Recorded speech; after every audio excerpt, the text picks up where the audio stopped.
what I've seen is that, if you go back from the time of the people first settled down here, they managed the marshes. They managed the marshes to sustain the marshes. They put in flumes and they put all kind of things in there where at certain times of year that they would they would leave the water in. Sometimes they would let it out, and then whenever they let it out, you draw it down to where your vegetation can come up, and you sustain the marshes pretty good. Now, because we're losing so many wetlands, personally, I think the only way we're going to be able to save a lot of these wetlands, especially in southwest Louisiana, is to manage those marshes.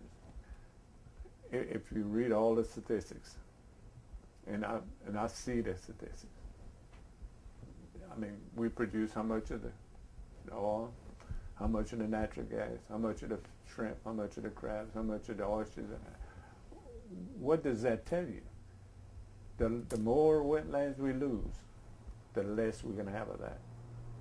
I mean, we're already dependent enough on foreign oil. Or we're going to start having to depend on our food too from other countries. We used to have protection out there. The marshes were there. We didn't have all these big old navigation channels bringing in water. Start looking at your surroundings and visualize what could happen, what this is going to look like in 20 years or 30 years if nothing's done. So you need to be involved and keep abreast of what's going on.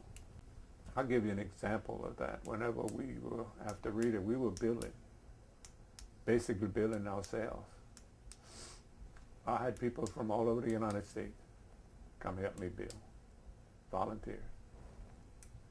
And we sat down the bottom of that one day, and a bunch of kids I believe they were from Washington, they started talking about, man, the gas prices, heating oil and all this kind of stuff is outrageous up there. I said, and me,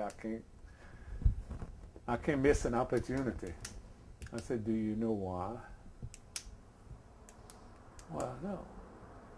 Well, I'm going to explain to you why. If you live in Washington, D.C., 41% of your natural gas that goes up there comes through that little place right down the road right now.